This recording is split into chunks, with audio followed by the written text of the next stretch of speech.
So it's 100,000 euros for a hotel suite. How much did you charge for your balcony? Half a year's rent. That is incredible. Yeah, lovely. At night, it's buzzing. You know, people are throwing up their alcohol from the club in the Raskas corner. When you arrive there at 10 a.m. in the morning, the track feels slippery. Don't change your setup.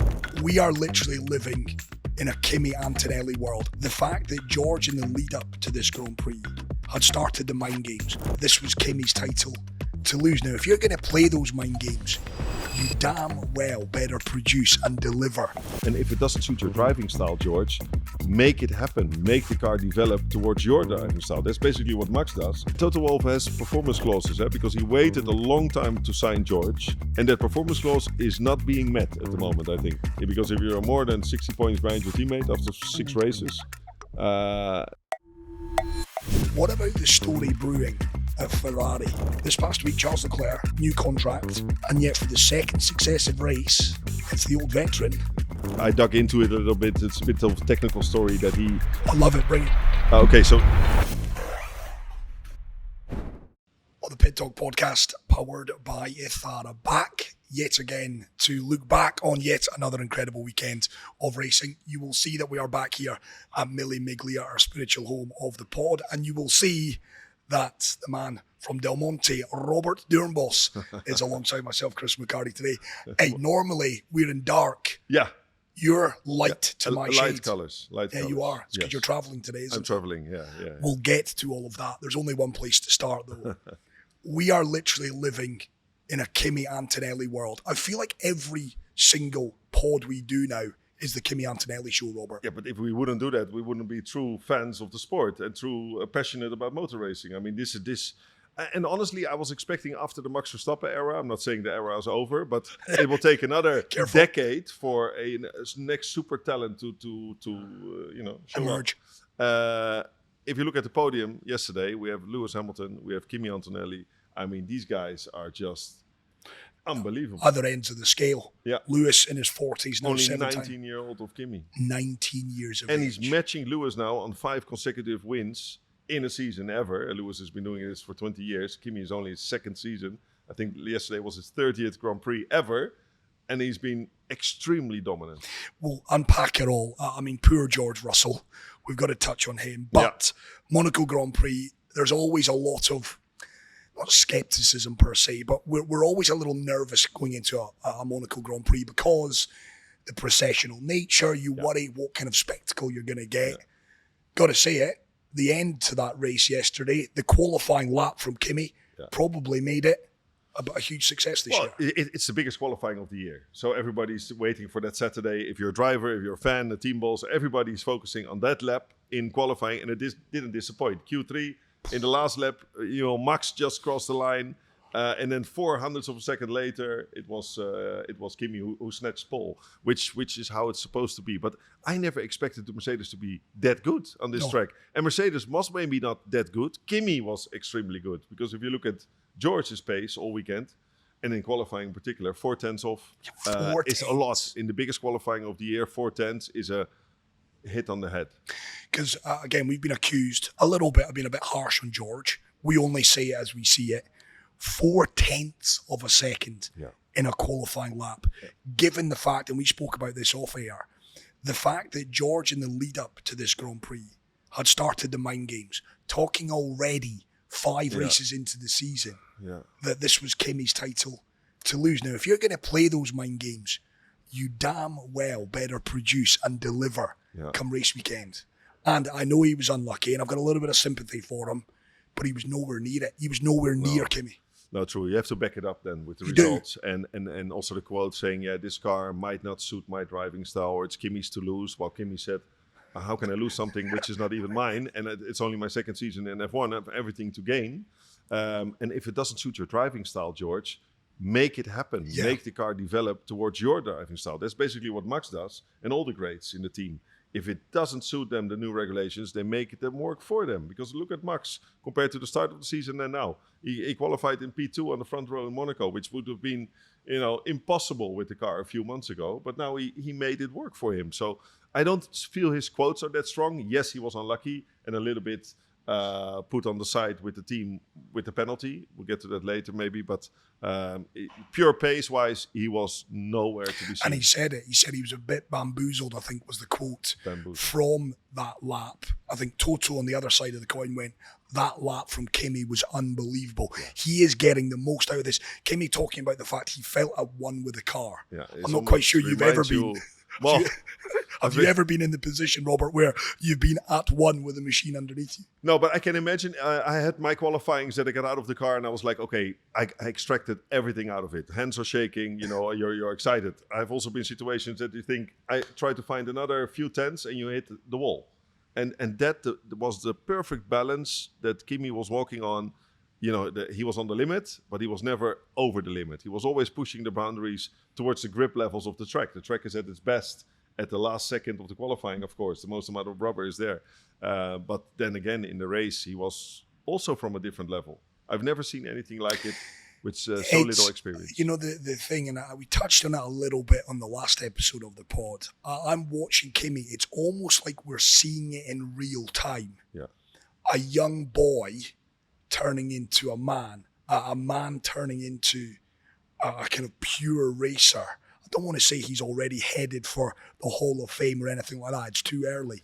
But over the last few weeks, Robert, the evolution of that young man, that young driver, it's scary for the rest. Yeah, it's scary for the rest. And the media can make or break you. The media and the the analysts and the skepticism, they were a little bit like, well, he was lucky in China.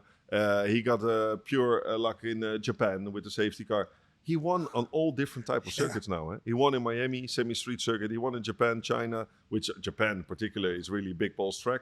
And now obviously in Monaco, which is like the pinnacle of motor racing, street racing, and particularly on a Saturday. So the way he composes himself as well, he's funny in the media.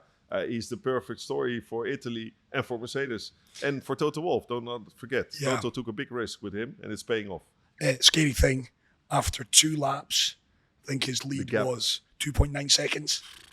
After 10 laps, it was 5 seconds. I mean, you said it. Just before the safety car, 40-second lead. 40-second lead. And that was taken away. And then there was a red flag, which means it's very hard as a driver to get out of the car, refocus again, build up another start procedure, which his starts were not great at the start of the year. His starts were mega. And that's ominous for the rest, because you and I were saying, he was giving his competitors a bit of a chance because he wasn't quite getting off the start line. Yeah. And even with the cheek and tongue when in the media that I think a journalist asked Max, do you have any advice for Kimi at the start? Yeah, please wait 1 second when the lights go out. And then Hamilton was, please wait 2 seconds. And even that he sort of, it took as a joke, of course, and then he got on with it. And he's delivering at a stage, Chris, I've never seen anything like it. It is frightening. It's brilliant to witness. Yeah. That being said, it's painful to be a teammate. Well, there's that. But what are we, 6 races into this season? All roads lead to Abu Dhabi. And yet Kimi Antonelli has a 66-point lead. Not over his teammate anymore, eh? Over Lewis Hamilton. Over Lewis Hamilton. So, I mean, it's not, all roads lead to Abu Dhabi, and we've seen amazing finals in Abu Dhabi, and everything is still possible. Eh? I mean, it's, remember Max, he was 100 points behind after Zandvoort. Zandvoort is only 6 races away from now. Can you imagine it will take a lot? But in this moment in time, Kimi, with back-to-backs now with Spain, he's hard to beat. How do you, if you're in the kind of seat of George Russell, there is no doubt, and I said it to you, a little bit of sympathy for him this weekend. Mistakes and issues not necessarily of his control, out with it.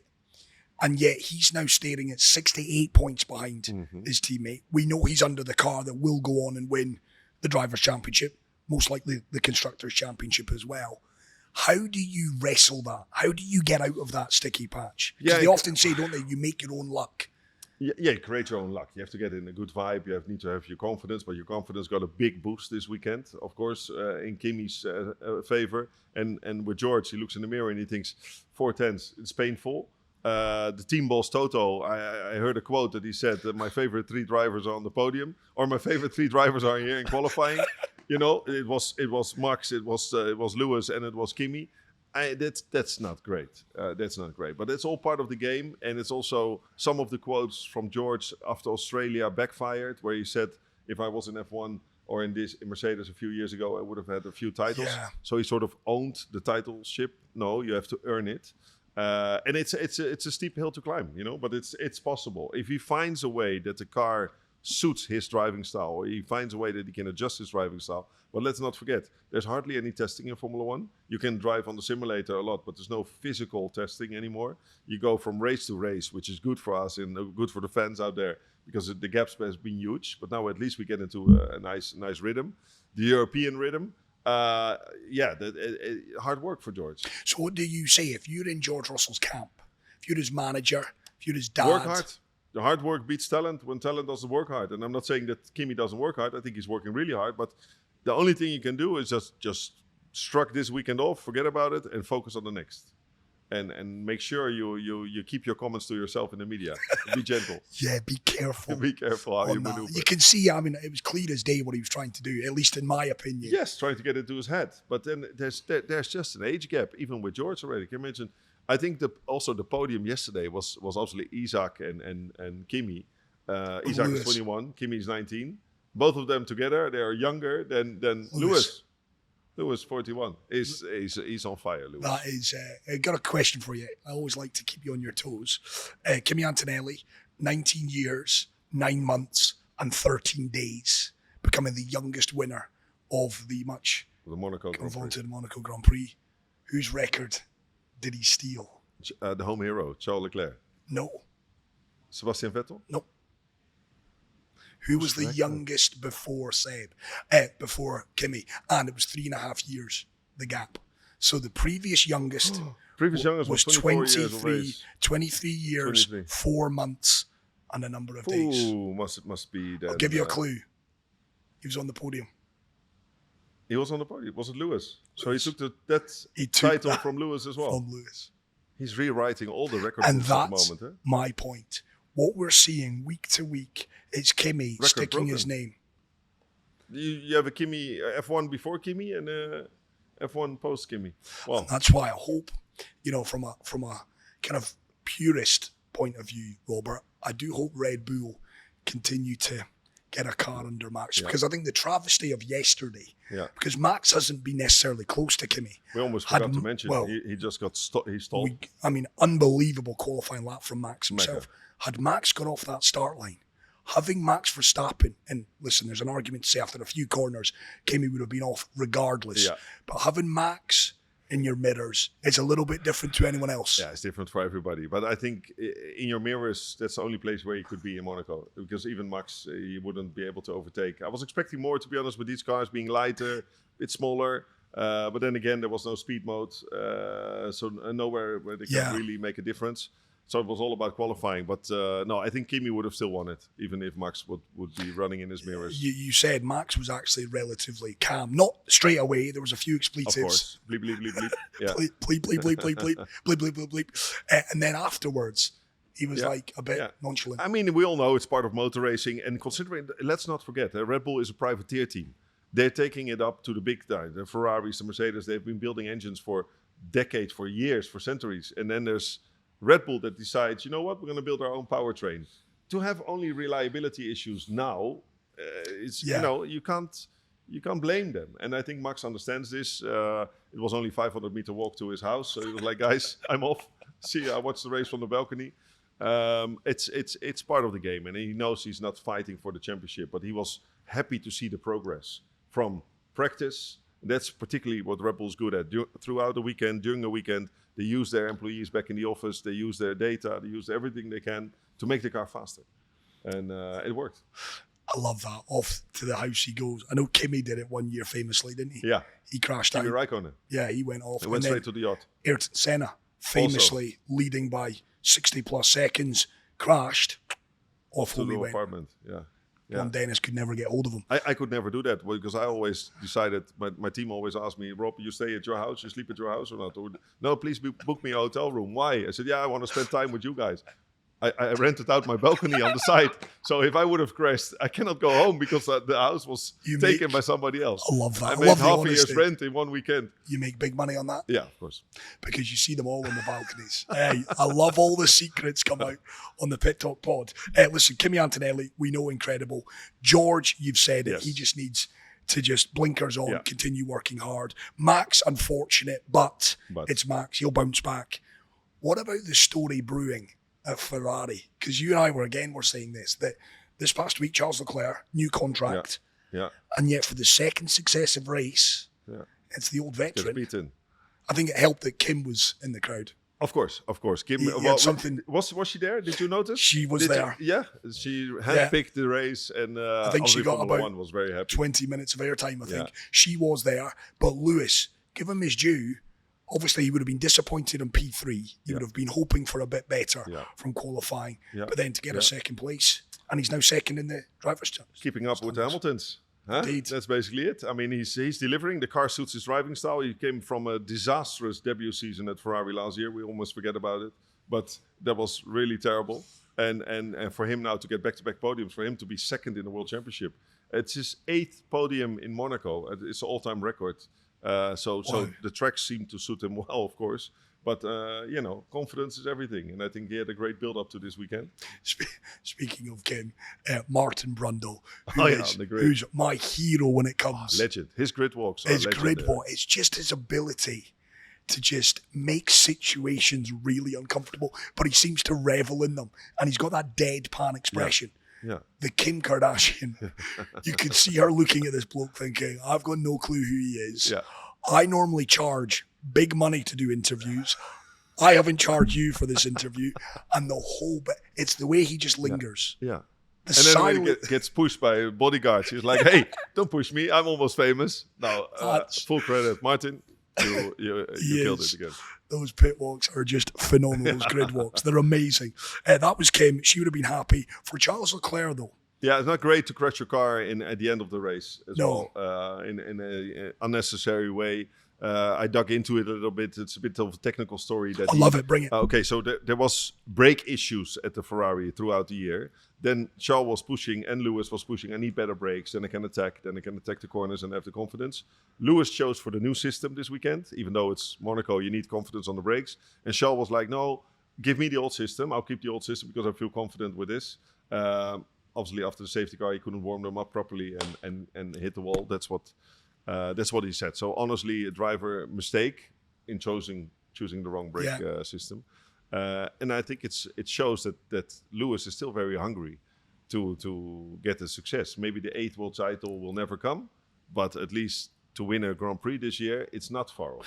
And he has said he isn't going anywhere. He's still motivated, Lewis. I know he's got one more year after this. Yeah.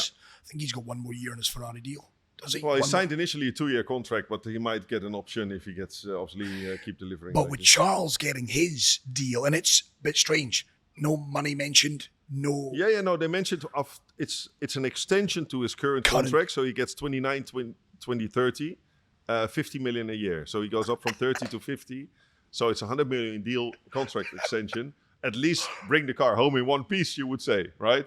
But he's a real Ferrari man. On one side, it's unfortunate that we will never see Charles drive another car than a Ferrari, I think, because if you spend a decade at Ferrari, you're going to probably end your career there as well. But the amount of success is minimum compared to, obviously, a Max Verstappen, who he was challenging in the junior category. Now, I'm not saying, for any Charles fans listening or watching this, I'm not saying he will never be world champion. But it kind of lends itself to a question. And I'm popping you on the spot. This isn't part of the pre-arranged running order.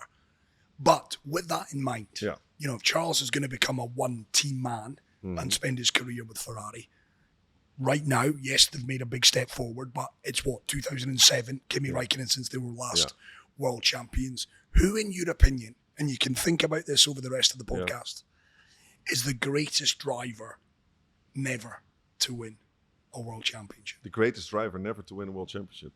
Robert Doornbos.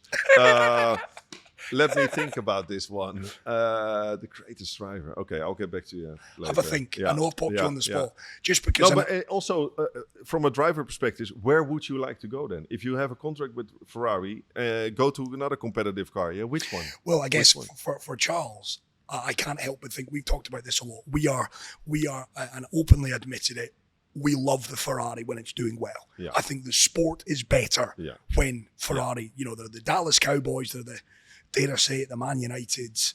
They are, when Ferrari are doing well, F1 tends to be doing well. And I guess the allure for a Charles, he is a company man, but can you imagine being the driver that delivers the World Championship for the first time since 2007, Robert? You're going to be, you get a statue, they're going to be a national holiday in Italy. Well, that's it. But to be honest, I spoke to a really nice guy, Lafitte, Bruno Lafitte, and his father, or his uncle was a Formula One driver. He said those were the days that they were tough boys, tough guys, driving for a brand like Ferrari. He said, you want to see them, living on the edge, fighting for their lives every week in, week out. Now you have Charles Leclerc walking into his paddock with his little sausage dog. And it's all a bit. Charles is a great driver. He's very fast. But it's all a bit nice. Yeah, it's all a bit too nice. You want to see these. I'm a Ferrari guy. Like Kimi, they probably found it very hard to work with Kimi when he was at Ferrari because he has his own rules. But at least he delivered, and he was. I miss this a little bit. Everyone's too nice. Everyone is a bit too nice. Dare I say it? That's just F1 now, right? You have to manage. Then again, there's too many cameras as well, so you cannot be not nice because everybody will just make a big thing out of it. The pluses and minuses. With all these extra cameras, obviously we have a lot more fans globally with the Drive to Survive, with the podcast, with all this stuff. Yeah, that wasn't there in the past. But, the sport itself, and I know obviously we're doing this podcast, that in part explains the growth of it. Of course. I watched the race yesterday with young kids, girls, boys, really young as But 6 are they and watching 7. because they're a fan of Charles Leclerc? He's a poster boy. Lando. Or are they watching Orlando? Lando. Okay. But they're knowledgeable. Well, yeah? Do you watch the races? We don't miss it. Start line. They know. Okay. And it kind of blew my mind. Keep talking to them so you get I need more... to. I was handing out Pit Talk podcast. Yeah. You got to make sure mum and dad get them on an episode. It's amazing to me. That's where you're right in what you're saying about the kind of gruff aggression that we saw in previous has been replaced now by poster boys. Kimi, Isaac Hadjar, even Max, who's what now, 27, 28. Yeah, but Isaac is still. He has this aggression in the car. With Isaac yesterday on the board radio, I thought either his car is going to explode or he will explode. Who will explode first? Yeah, he's so and when you very intelligent guy, but he just has this for a third place, first time on the podium for Isaac Hadjar. Second first time for Red Bull Racing. Second time for Red Bull. Thank you. When you consider he crashed in practice 1. And the engineer's faces. Like, here we go. So for him to get third, a little bit of luck involved. Yeah, but it's good for the confidence boost. In Miami, he made a driver error, put it in the wall, very unnecessary. And now you get a podium. So hopefully they'll kick off his season.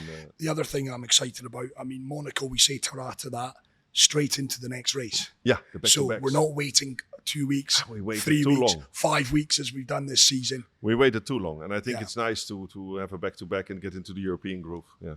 How do you see this weekend coming? Well, Barcelona is never really my favorite track. You know why? Because everybody knows it too well. Because that's where they do. Because they have done thousands and thousands of miles of testing. You can drive it blindfolded almost, and you know the setup, and the sweet spot quite easy to find. It's nicer if you get to a track where you still have to find the sweet spot of the car, work on the setup. Therefore, they probably won't do a lot of miles either in practice 1. So if you're there on Friday, you won't see a lot of Formula 1 cars. Given the fact they do a lot of testing. They do so much testing. It's going to be Mercedes show again. Well, it's a perfect Formula 1 track. That's why they chose it in the past to do so many miles of testing, because it has, the fast flowing corners, where Formula 1 car really shows its potential. That's why they test these cars in the wind tunnel. This is a wind tunnel model where they create the maximum downforce compared to minimum amount of drag.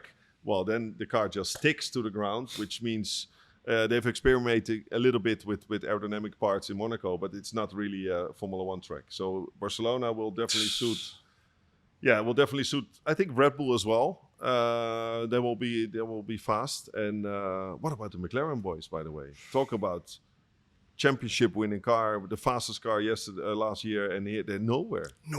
Nowhere. Lando frustrated. 1000th Grand Prix. 1000th Grand Prix, and you would have expected a little bit more. But again, the change in regulations. We said it right, and again, we said the potential for Oscar and Lando last year, that this is a huge chance for them both, because it may be, we don't know the future, it may be one and done. I think that the future in Formula One driver market is already working. I see that Oscar is snooping around. He's not happy in McLaren. Red Bull knows that they have Max, but they might not have Max. So everybody's on their toes. But with Charles signing the new deal at Ferrari, that's close. Because I know that the Kimi Antonelli, the Italian link, is there obviously, but he's Toto's boy. Yeah. He ain't going. Oscar Piastri, you just have to say the name to know there's Italian blood there. Yeah. Could he be a potential Ferrari driver or a Red Bull?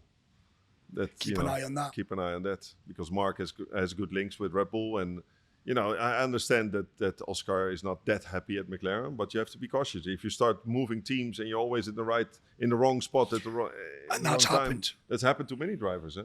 Happened to Ricciardo. He left Red Bull. He could have signed for Mercedes, but Red Bull didn't let him go in 2016. So he continued at Red Bull. Then he moved to Renault, McLaren, and he just went.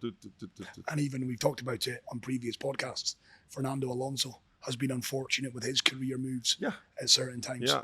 McLaren on the way down, Ferrari. And then talking of Fernando, I mean, the Aston Martin. Great to see Adrian Newey back. And nice to see him there. But again, quotes from Fernando. I mean, he is just, what was it? He scored points, eh? He did, yes. Hey. Celebrate that. But he said hybrid in F1 does not go. Yeah, hybrid racing in general does not go. I mean, I saw the quote. It was quite straightforward. It was and I think he's completely done with this era of technology, and understandably so, because his technology is not working. But to be honest, if he would have a Mercedes engine behind his back, he would have probably say this type of quotes. That's it.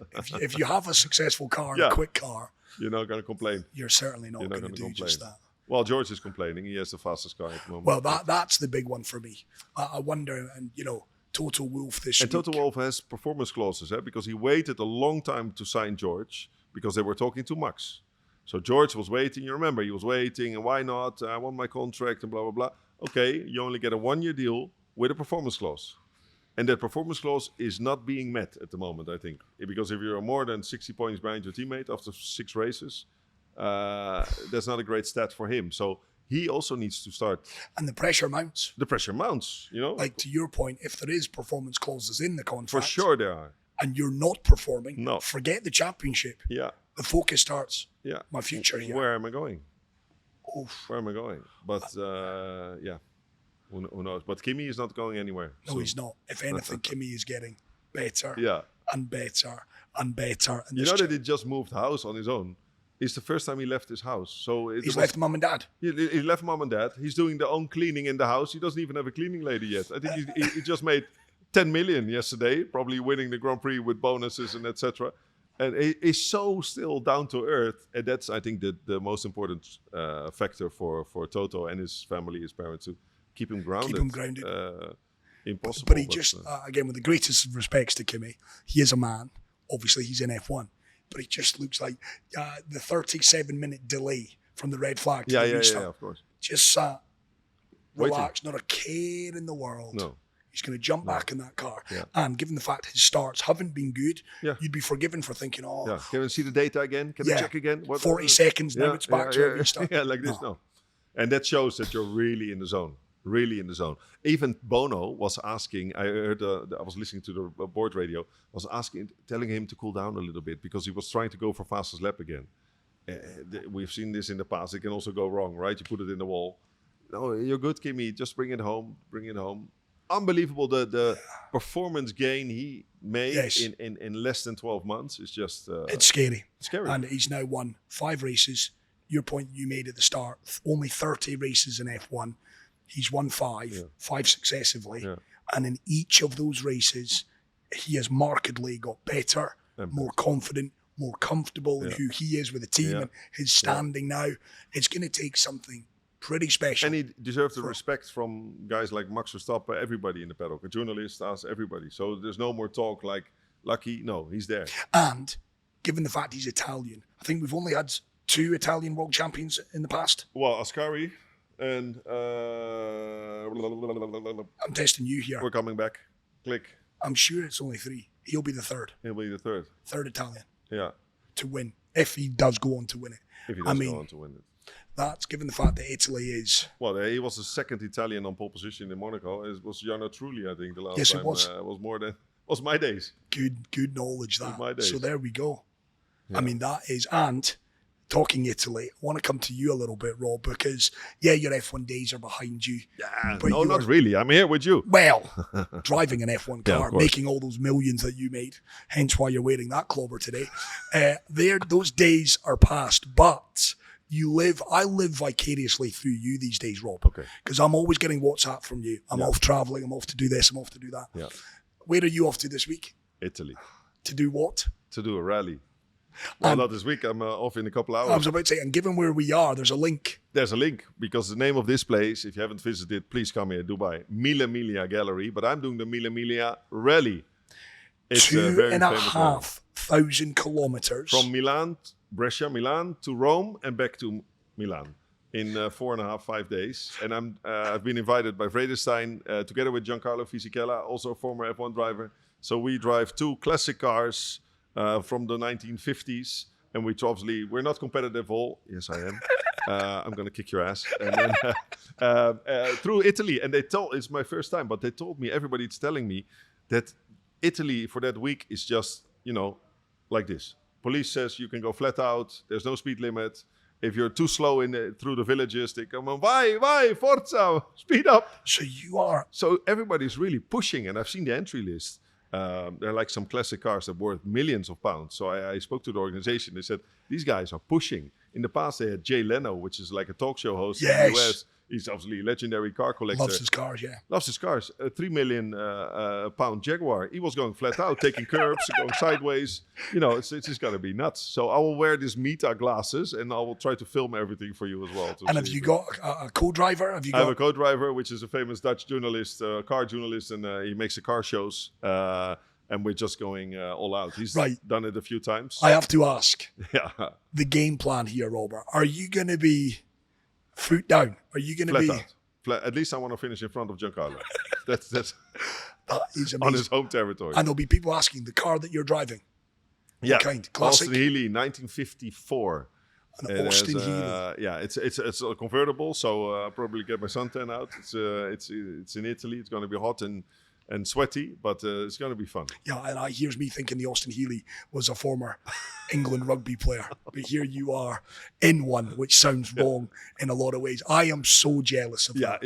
You're going to be taking in the sights and the sounds of Italy. Lovely. For 4.5 days in a race. Yeah. That if you win, is there... I hope my co-pilot is a good mechanic. Yeah, I was going to say. I'm not very good at the technology side, but... and you're doing, 500 kilometers a day? 500 kilometers a day. So I have to do my stretching, make sure it's not that comfortable anymore, these cars, right? From the more than 60 years ago. What is it? 70 years ago. 70 years ago. I am so envious of that. Got to follow you on social media. Yes. You're going to be documenting it all. I'm going to be sharing it. And we'll be sharing stuff on the Pit Talk as well. Listen, a couple other bits and pieces for you, Rob. Coming back to the world of F1. Big announcement last week, which I thought was interesting. Las Vegas Grand Prix. Yeah. I've yet to do it. I've done Vegas. What happens in Vegas stays in Vegas. I've not done the race. Signed on now until 2037. Yeah. It ain't going anywhere. It's becoming the crown jewel of F1. Yeah, their headquarters is actually there, right? And they own it, right? They own F1. They own it. They run it. They promote it. They've changed the game for Las Vegas. I mean, Las Vegas is doing very well, but you told me that the numbers are mind-blowing. Mind-blowing. The stat I read was, up until F1 took that spot, it was the quietest weekend of the year in Vegas, the week before Thanksgiving. Yeah. It's now the second busiest. And lucrative-wise, I think I read $3.2 billion turnover. It's generated. Mega. And I think last year alone, $43 million just in tax. I mean, this is what Formula One brings to your country. And look at Monaco. It's been on the calendar forever. And why is it never negotiable? The fees with Bernie Ecclestone back in the days, he was like, it's impossible to negotiate with Monaco because we need Monaco, and Monaco is the crown jewel. Does it still? Also, does it still need Monaco? It still needs Monaco. The sponsors want it. If I see also the attraction with my business partners, everybody's like, get me tickets for Monaco. I said, well, yeah, you're not going to see a lot of these cars, right? I don't care. I just want to be there. So it's the hype, it's experience, it's hotel rooms up to 100,000 euros for a weekend. Nuts, but it's. It's fully booked. It's 100,000 euros for a hotel suite. How much did you charge for your balcony? Half a year's rent. That is incredible. Yeah, lovely. That is incredible. And they kept it clean. They didn't even sleep there. They only used the balcony and the restroom just to watch the race. You get paid actually per second. And I was in the spot where you could see them on the slowest part of the track. So I was like, no, look. You can see them for 18 seconds or something. I want more. And then the party, because of course the road opens up. The road opens. I've seen crazy stuff at night. People think they are going to be Lewis Hamilton or Kimi Antonelli at 3 o'clock in the morning when they leave Jimmy's. And the car is just sideways onto a roundabout, crashed into the tunnel. No. People are nuts. And the police tries to obviously slow everybody down there on the corners. But it's a place where at night it's buzzing. People are throwing up their alcohol from the club in the Raskas corner. When you arrive there at 10 a.m. in the morning, the track feels slippery. Don't change your setup. It's the guy from a few hours ago that. And you mentioned Jimmy's. That's a free plug. Jimmy's. Tell us about a nightclub. I take it. Jimmy's nightclub is something else. Is it? It's something else. Yeah. Right. I'm gonna get you to take me there one day. Yeah, you have to. And it's endured. I brought a Dutch journalist there last year, and or was it 2 years ago, I think? And we went there, and we were talking to Jacques Villeneuve in a bar. It's called Sas Café, it's a famous bar. And he was like, oh, I'm talking to Jacques Villeneuve. But we were really on it, but we had nothing to drink. So I said to the guy, I made TV with him in the Netherlands as well. I said, get us a couple of beers, please. So he walked over to the bar, and he said, can I have 3 beers? And the guy said, bien sûr, c'est 80 euros. Really fast, like 80 euros. But the guy, my friend, he only heard like 20. So he thought 20. So he gave the bar 20 and he tried to walk off. They got him into his, they pulled him back and said, hey, I'm missing another 60. And then he came back, he looked white. He said, this is unbelievable, this place. It's 80 euros for 3 beers. So welcome to Monaco. I tell you what, as a proud Scotsman, Robert, if you ever take me to a place that's costing me 80 euros for 3 beers, I'm done. Yeah, well, I'm going to take you there. Either that or I'm going to take you. I'm giving you the bill. Yeah. Because I ain't paying that for 3 beers. But you're going to meet the nice people. Well, this is it. Listen, there's so much. I mean, I could sit here with you all day. We now go to Barcelona. Yeah. We've got a big week ahead. I mean, you've got a busy week ahead. You're going to put 2,500 kilometres on the clock, for goodness sake. But what can we expect? What are you expecting in this upcoming race? You need a reaction from George, huh? We need a reaction from George. Time is money, but time is points, and he needs to come back. So the European season it's one after the other. So George has to come back. We need a comeback from Charles Leclerc, because if Lewis beats him here as well, Lewis is really the lead man at Ferrari at the moment. Does Lewis win a race this year? Yes. And I really thought he would win Monaco, but I never thought Kimi. I'm the same. On paper, we talked about it in practice. In practice nowadays in Monaco, it's still a casino. You don't know what's going to happen, who's running what fuel load or whatever, traffic under the lap. But looking on the paper, the Ferrari had the best car for Monaco with their specific traction, their mechanical grip, their turbo, which is not long, so it's not lacking. Aero. Obviously P2 is still a great result, but Kimi came out of nowhere and destroyed everybody. But I still think Lewis has a chance on a street circuit, perhaps Singapore or something else. Okay, so Lewis will win one this year. Yeah. Not quite sure it's going to be Barcelona. Conscious of time, I want to come back to that question. I've given you a little bit of time to ponder it. Who deserves a world championship? The best driver never to win a world championship. A world championship. Well, anyway. I think Uncle Dave was unlucky to finish second a few times in the championship, but he had, obviously a stronger teammate with Mika Hakkinen, but great all-round driver. It's great when he was on the pod. Uncle Dave, He talked about, he was very candid with us. The pod is available. You can check it out, download it, or you can check it on our YouTube Do they know who channel. Uncle Dave is? David Coulthard, of course, DC. Yeah. It was really interesting on that when he was talking to us about the fact that Michael had that killer instinct. Yeah. Michael would drive over his grandmother to win an F1 race. And DC admitting that he did not have that No. You know, he admitted that. And I think it's the same what he saw with Mika Hakkinen. Back in the days, the data was not as intense as it is now, but obviously there was a lot of data, and you can just see the difference between a very good Grand Prix winner and driver, which is David. Yeah. You don't win 13 Grand Prix with luck, and a World Championship driver. And that's the difference what George also sees. Yeah. He sees that he can never reach that potential of Kimi on development, because if that missing just that extra couple of tenths here and there. Because you put the question to Mika when we had him on the pod, talking about that kind of, you know, the difference what makes a good driver and a great driver, a championship winning driver. And Mika talked about the fact that, you know, he wasn't being arrogant about this, but he said it's a feeling. It's a feeling. And like I said, I did a test one day with Sebastian Vettel in Jerez, and I could share his data over my data with the same car on the same track, same conditions. No way I could reach that amount of lap time. And even though it was only 2.5 tenths faster, which is not a lot, but it's miles in Formula One. Considering you were 2.5 tenths faster in Monaco yesterday, times 78 laps, that's the difference of finishing on the podium or winning a Grand Prix or finishing 8th. Right? So that is just, you have to admit this as well. But how, again, I would find that so frustrating. I guess it's part of sport. It's part of sport. But there you are, throwing yourself around this track, knowing you're extracting the maximum. The worst part is that if your engineer says, you know, these drivers, they ask you like, can you see where my teammate is faster? And then if you just gave it your all through that corner, you're like, okay, I almost died here. And then the engineer says, can you please find another 10th or a half in turn 9 and 8? And you're like, no, don't say I have to find time here, because I just don't know how to do it. And that's turning in half a meter earlier, going on power, 30 centimeters later. It's just, it's feeling. It's just feeling. Like a soccer player, I know you're more into soccer maybe, but Football, Robert. Football. Come on now. You're going I know it's football. a FIFA World Cup in the US, but come on. It's football over soccer. Yeah, you're going to the US. Yeah. Oh, lucky you as well. But it's the same. Like the striker being in the right position compared to a striker that is not in the right position. And it can make a difference. And you know, and we go full circle, but it's exactly what you've just described that I am seeing with Kimi. His processing, he's rapidly developing to a point where he is gaining that confidence, gaining that, I guess, kind of trust in himself in the car. And that's the ominous thing. Forget George, the rest of the field. And if the Mercedes is that far ahead, I mean, you've been saying it for a number of weeks, there's more to come from this car.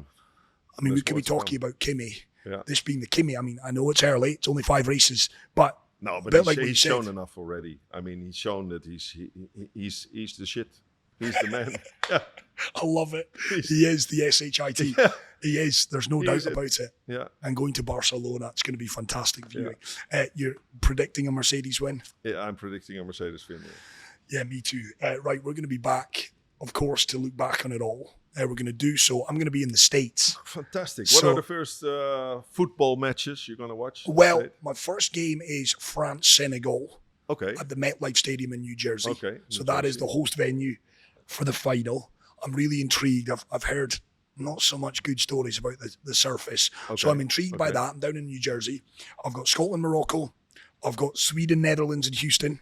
Sweden, Netherlands, Houston. Yeah. And then I'm finishing with Scotland, Brazil. Oh, that's a good one. In Miami. In Miami. Oh my God. So is there a podcast? Are we going to do it? You're going to be on time for the podcast? I'll be back. Yeah, I get back on the Friday. Okay. Race on the Sunday. You've kindly invited me to your house to watch the race on Sunday, so I may have the Kimi shades on there.